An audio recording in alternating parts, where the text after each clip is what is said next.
César e esse vai ser o nosso primeiro vídeo do curso de Cálculo 1, tá? Primeira parte do primeiro vídeo, na verdade, que está sendo dado de forma remota pela primeira vez por causa da pandemia. Então, para quem está vendo esse vídeo bem depois, a gente está em contexto de pandemia, tá? E esse é o principal motivo de eu estar gravando esse vídeo. Eu vou aproveitar, espero aproveitar ele para quando depois que eu voltar a dar aula presencial, se der tudo certo, eu poder usar ele como também vídeo auxiliar, tá bom? Então, o curso de Cálculo 1, ele tem o conceito central, o conceito de limite, tá? E o objeto de estudos centrais, as funções elementares. Né? As funções elementares são essencialmente funções polinômios, funções racionais, seno, cosseno, as funções trigonométricas, as inversas trigonométricas, o logaritmo, a exponencial, tá? E o que a gente vai usar a questão de limite para obter informações acerca dessas funções. Obter informações tanto com relação ao seu gráfico, a questão de reta tangente, o que é que a gente pode falar sobre crescimento, decrescimento, máximos, mínimos, e com relação a áreas limitadas por essas funções, cuja o que limita a área são dados por partes, pedaços dessas funções. Tá? Então, antes de começar o curso propriamente dito, a gente vai dar um pulinho na Grécia Antiga só para dar um contexto, um contexto, vamos chamar assim, antes da nossa noção usual de limite. Tá? Então, a gente vai começar com Pitágoras, eu vou começar pontuando por Pitágoras.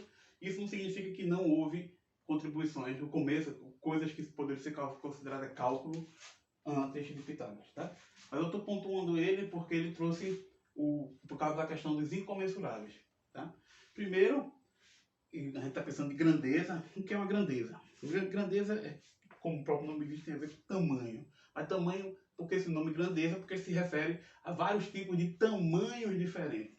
Por exemplo, a questão de volume, de áreas de metro, de comprimento, a questão do tempo, tá? Então, tudo isso representam grandezas que, em princípio, não são comparáveis entre si. Tá? Grandezas de natureza distintas não são comparáveis entre si. Agora, se eu tenho duas medidas de uma mesma grandeza, o que é que a gente pode dizer sobre ela? Tá? Até a época de Pitágoras, até essa descoberta dos incomensuráveis, da percepção, acreditava-se que se eu tenho numa mesma grandeza, eu tenho duas medidas, por exemplo, 100 km e 100 metros, uma mesma grandeza, um mesmo tipo de grandeza.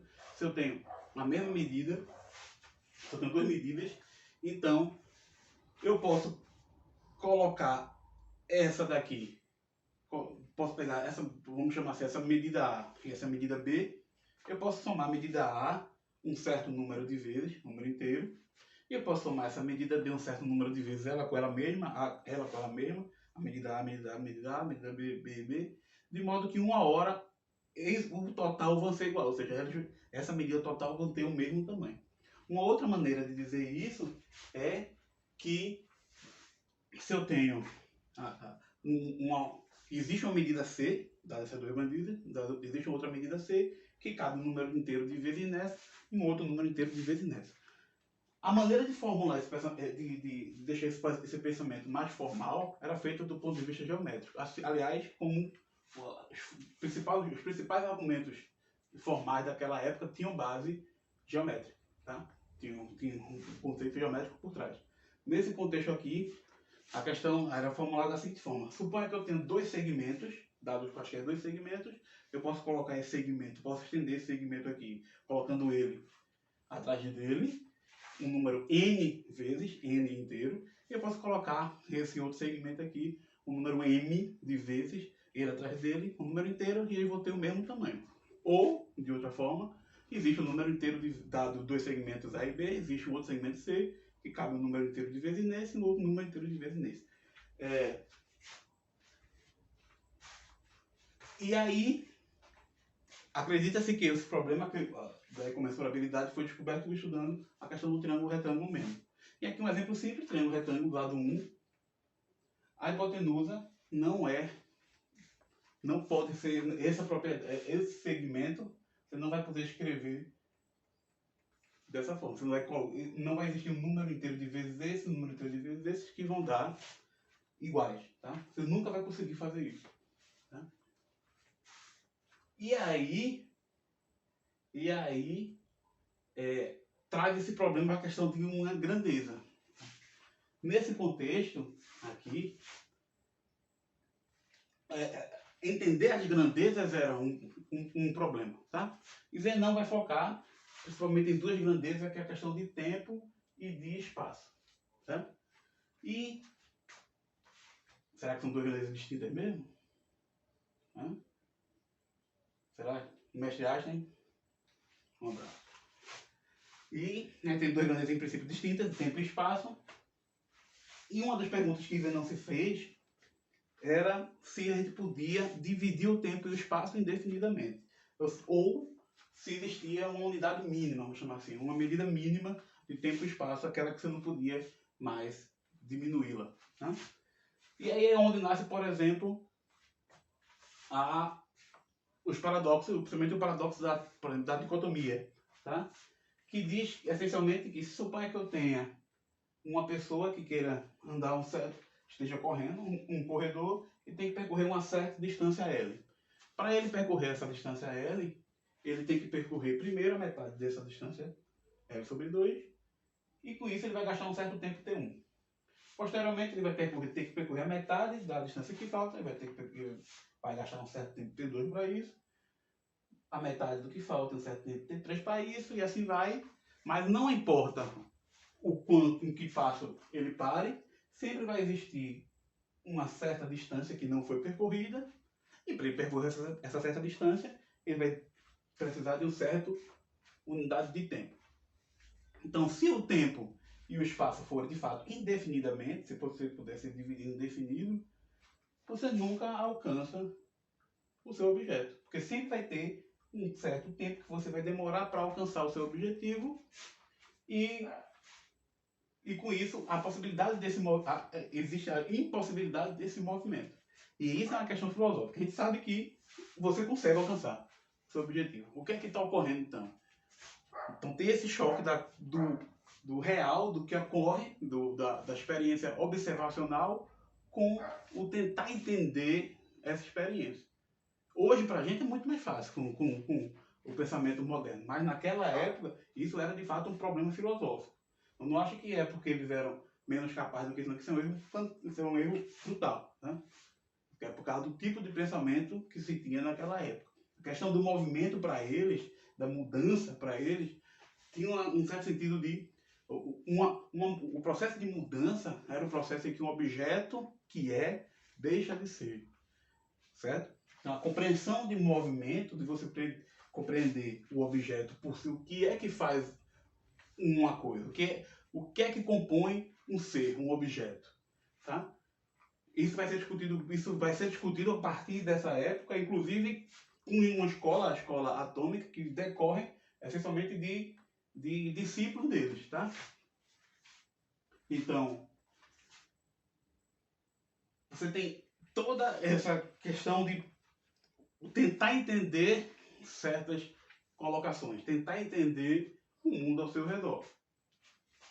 E aí vem o doxo. O doxo, ele propõe a seguinte propriedade. Suponha que eu tenho uma grandeza, por exemplo, tempo e espaço. Né? Suponha que eu tenho uma grandeza e eu tenho uma medida dessa grandeza, certo? Tem um certo valor dessa grandeza. E dessa medida eu retiro uma quantidade não menor do que a sua metade. Do que essa metade da grandeza que eu já tinha. E do que sobra, eu retiro uma quantidade não menor do que a sua metade. E continuo o processo. Do que sobra, a quantidade não menor do que sua metade, e eu continuo esse processo indefinidamente. Então o Eudoxo diz que o que sobra, depois de você repetir isso indefinidamente, tem uma medida, certo? Que é menor, na verdade é de uma grandeza, cuja medida é menor do que qualquer outra medida daquela grandeza. Então, na régua que mede a grandeza original, por exemplo, se eu estou falando de tempo, então na régua que mede o tempo, na régua que mede esse tempo, se eu for fazendo aqui, vou pegar aqui, nesse exemplo que eu dei, vou trocar, em vez de dentro, vou pegar o espaço. Suponha que eu pego o espaço, tá? Então, eu vou tirando a metade, depois eu tiro a metade, depois eu tenho que percorrer a metade. O que sobra, essa quantidade que vai sobrar depois de eu repetir isso indefinidamente, para essa régua daqui não vai ter nenhum comprimento. Vai ser de uma grandeza que eu não posso comparar com nenhuma medida que eu possa medir com essa régua. Ou seja, do ponto de vista da distância, isso que sobra não é mensurável. É zero, necessariamente. Mas a ideia é que não é mensurável. Tá? Não faz a diferença para a medida total. Ou seja, do ponto de vista prático, eu alcanço aqui. Assim como com relação ao tempo também. Tá? Euclides está citado aqui, primeiro pela sua obra magistral, o livro Elementos, o Elemento de Geometria, mas o que eu quero citar aqui é o uso dele de uma reta especial para a circunferência, que é uma reta que toca a circunferência em um único ponto. É assim que Euclides vai descrever o que ele chama de a reta tangente. Vai ser uma reta que toca a circunferência em um único ponto. Tá? Mais na frente a gente vai ver que essa definição é boa, de fato, no sentido de que essa reta vai ser de fato a reta tangente à circunferência. Mas nessa época ainda não se tinha nenhuma noção formal do que é reta tangente. Se conhecia inclusive poucas curvas. Além das cônicas de Apolônio, se conhecia pouquíssimas curvas. Tá? Então, ele vai fazer o uso dessa reta tangente para falar em ângulo entre curvas, ângulo na base principalmente de ângulos do elemento. Tá? Arquimedes, antes disso ele já tinha feito as leis das alavancas e ele criou um método com base na propriedade da exaustão, na redução ao absurdo, tá? Prova por contradição, e juntou com a propriedade das alavancas para balancear a questão de áreas e retas e linhas, e criou um método para cálculo de áreas e volumes. Esse método, essencialmente, com poucas mudanças durante esse processo, foi o mesmo que permaneceu sendo usado até meados do século XVI. Ok?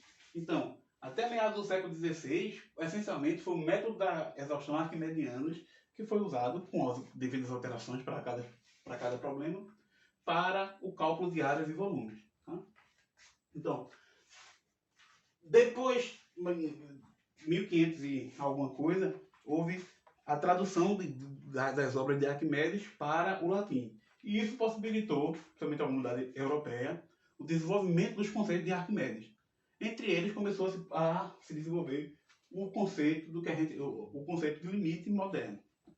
Antes de a gente entrar nessa parte do século XVI e do que foi feito a partir daí, vamos a alguns conceitos fundamentais que vamos acompanhar durante o decorrer do curso, principalmente o conceito de reta e coeficiente angular.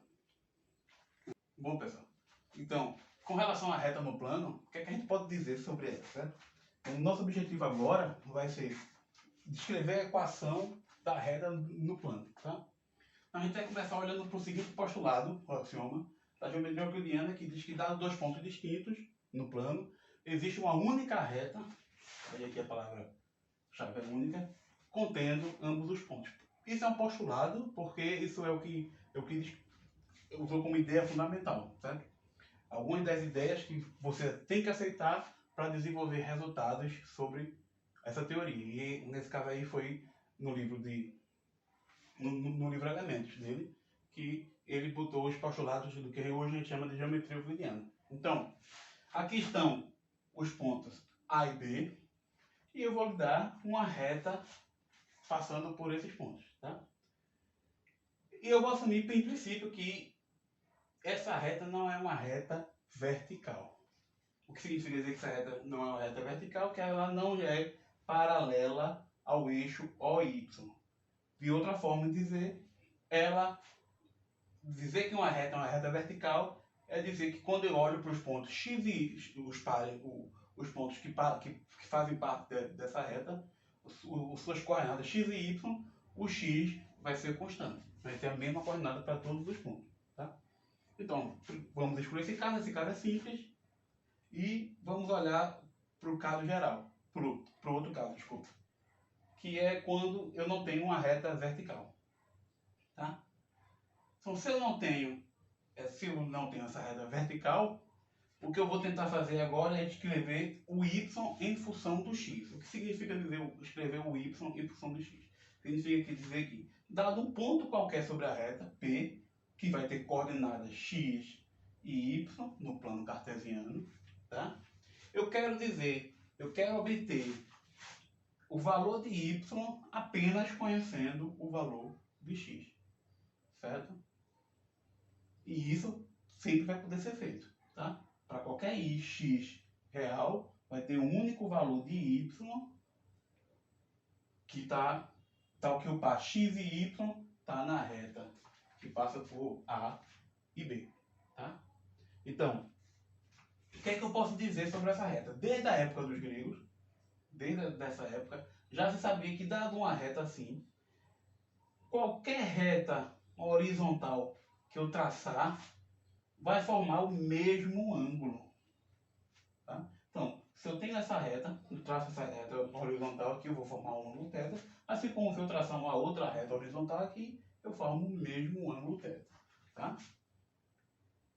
Então, como é que a gente vai fazer para escrever as coordenadas, a equação da reta para um ponto dado sobre essa reta? A gente vai usar semelhança de triângulo, tá? Perceba que, dado um ponto qualquer nessa reta, eu vou ter o triângulo formado por esse ponto e o ponto A. Quando eu desço a diagonal, então eu vou ter esse triângulo aqui, PA, que é o triângulo retângulo. E eu vou ter o triângulo que já existe, que é contendo os pontos A e B. Como eu vou ter um ponto A e o B, e aqui eu vou ter a perpendicular. Então, nessa semelhança de triângulos, o que é que eu tenho? Eu tenho que YB menos YA, que é essa altura, dividido por XB menos XA, é igual a Y menos YA dividido por X menos XA. O fato de eu pedir que a reta não seja vertical é o que implica que isso aqui não vai ser zero. Tá? Então eu tenho essa relação aqui, y menos YA dividido por x menos XA igual a YB menos YA dividido por XB menos XA. Isso para um ponto qualquer da reta, tá bom? Então, para isso desde que a reta não seja vertical. Tá? Com isso, eu consigo a dependência de y com relação ao x. Essa dependência que eu vou marcar colocando nesse parênteses x, isso aqui significa que a coordenada y tem a seguinte dependência com a coordenada x, com o valor de x. Vai ser essa constante, yb menos ya dividido por xb menos xa, que multiplica x menos xa mais ya. Perceba que quando x é o valor do xa, quando x é de fato esse ponto, isso vai zerar, vai ficar só o ya. Eu vou estar, quando x for igual a xa, vou estar associado ao ponto A, que é o par xa, ya. Do mesmo modo, quando o x for igual a xb. Quando x for igual a xb, vai ficar xb menos xa, cancela com esse, já que é diferente de zero esses dois. YB menos YA mais YA fica só YB. Quando x for igual a xb, eu vou estar aqui. De fato, é a reta que passa por esses dois pontos. Tá bom? E perceba que esse carinha daqui é constante. Quando eu digo que é constante, estou dizendo que ele não depende dos pontos A e B dados sobre a reta. Apenas depende da própria reta. Tá? Se eu pegar quaisquer outros pontos C e D e fizer a mesma análise, e fizer y de D menos y de C, x de D menos x de C, vai dar o mesmo constante. Tá? E essa constante, se você for olhar aqui, é o cateto oposto, YB menos YA, dividido por XB menos XA, que é o cateto adjacente ao ângulo θ. portanto, é a tangente desse ângulo. A função de tangente a gente vai voltar a ver mais em detalhe quando a gente for estudar, quando a gente for falar da função trigonométrica, mas você já deve ter tido um contato com as funções trigonométricas, tá? Então, não depende dos pontos A e B, só depende da reta. Tá? E se θ é o ângulo que a reta faz com a horizontal, esse carinha, A igual a tangente de θ, é chamado de coeficiente angular da reta. Porque só depende da reta, não depende dos pontos. Então, ele é o coeficiente angular da reta. Dado dois pontos quaisquer, existe uma única reta, mas dado um único ponto, por exemplo, o ponto A, eu vou ter as coordenadas x, a, y, a, dado esse único ponto, e dado esse número, aqui, um número qualquer, um número real qualquer, positivo, negativo, zero, eu vou ter que, dado o ponto A e dado esse número, existe uma única reta passando por A, ou seja, contendo o ponto A, que é o ponto de coordenada x, a, y de A, com coeficiente angular Azinho, tangente de θ, que é o ângulo que essa reta faz com a horizontal, tá bom? E se essa reta aqui, se essa reta aqui for horizontal? Bom, se essa reta aqui for horizontal, a única reta horizontal que intersecta ela é ela mesma, então o ângulo dela com ela mesma vai ser zero, quando o nosso A é zero. Ou seja, y de x vai ser constante. Tá? A dependência de y com esse parâmetro, na verdade, não existe. O y vai ser constante, independente desse parâmetro. Tá? Então aqui está a equação da reta. Tá? E aqui está uma outra forma de escrever essa equação da reta, destacando o coeficiente angular. Isso aqui é conhecido como equação da reta, por quê? Porque os pontos dessa reta são determinados por essa equação, essencialmente. Tá? Se eu pego um valor x qualquer, real, o ponto yx vai estar nessa reta se somente se o y é dado por essa expressão de x, tá? Ou essa expressão aqui. Então perceba que para determinar uma reta, ou eu pego dois pontos distintos nela, ou eu pego um ponto nela e eu conheço o seu coeficiente angular. Tá? Então, para determinar uma reta, basta um ponto e um número. Tá? Se esse coeficiente angular for positivo, significa que a reta está mais ou menos aqui. Está nessa cara aqui, ela está meio que crescente. Então, ela tem a horizontal, assim quando ela está crescente, e assim é o que a gente vai chamar de reta decrescente. Né? Depois isso vai fazer mais sentido. Mas, então, se o coeficiente angular for positivo, a minha reta está crescendo, no caso aqui está crescendo. Se o meu coeficiente angular for zero, vou ter a reta paralela ao eixo x, ou seja, vai ser y igual a constante. Se o meu A é negativo, a reta decrescente. Tá? E, para finalizar essa primeira parte, vamos olhar para a equação da circunferência. Tá? Antes de fato de passar a equação da circunferência, o que eu queria falar é o seguinte. Na próxima parte dessa primeira aula, a gente vai falar de função. Tá? E o que a gente vai ver é que, de fato, uma reta, a representação geométrica do traço da reta, é o gráfico, que vinha a ser o gráfico dessa função aqui, que é a função da equação a equação da reta. Nesse caso, a dependência da segunda coordenada com a primeira. Tá bom? Quando eu venho aqui para a circunferência, uma circunferência, qual é a definição geométrica de circunferência? Como é que se pensava o que é uma circunferência na Grécia Antiga, por exemplo? A circunferência vai ser fixado um ponto qualquer no plano, um ponto C, com coordenada x de C, y de C, e um valor positivo, e aqui é importante que seja positivo, R. Tá? A circunferência de centro C e raio R é o conjunto dos pontos cuja distância, é o conjunto dos pontos P, cuja distância de P a C é exatamente R. Tá? Então está aqui a representação. cúmulo dos pontos P, cuja distância de P a C é exatamente R. Tá? Perceba aqui, como eu obtenho então a equação a partir disso, usando o teorema de Pitágoras. Se eu tenho que daqui para aqui é C, eu vou usar esse triângulo retângulo e esse triângulo retângulo para descobrir que a coordenada y de P menos a coordenada y de C ao quadrado, mais a coordenada x de P menos a coordenada x de C, tudo ao quadrado, tem que dar a hipotenusa ao quadrado, R ao quadrado. Tá?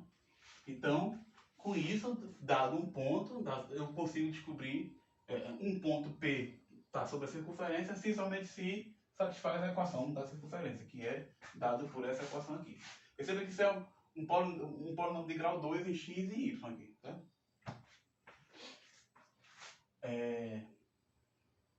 Então,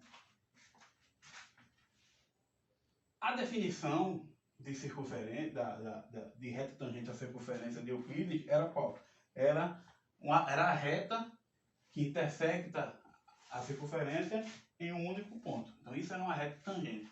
E essa definição é boa. É boa em que seguinte sentido?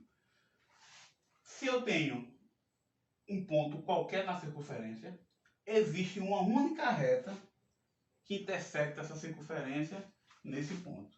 Tá? Dado um ponto qualquer, vai ter uma reta que passa por ele. Então, se eu pegar um ponto sobre a circunferência, vai ter uma única reta, que nessa representação aqui é a reta em verde, tá? Que intersecta esse ponto, que intersecta a circunferência apenas naquele ponto P. Tá?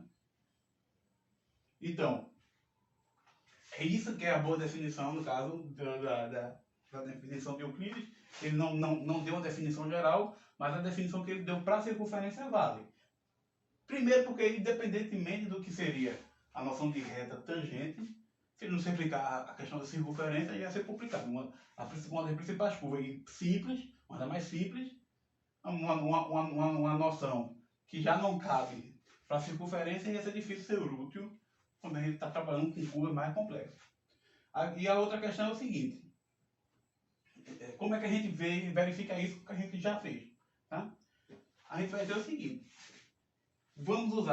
a gente pode usar a simetria da circunferência, a facilidade justamente dessa curva, que tem essa simetria de rotação aqui. E a gente pode supor que esse ponto aqui, na verdade, é o centro, não vai ter nenhuma perda. Pensar que esse ponto, na verdade, é o centro.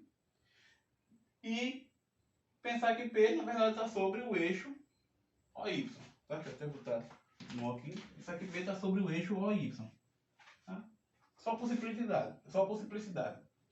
E aqui você vê o porquê dessa afirmação ser verdadeira.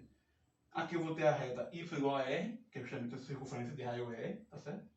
Y igual a r, que intersecta a circunferência no ponto 0R, que é o ponto P. Tá?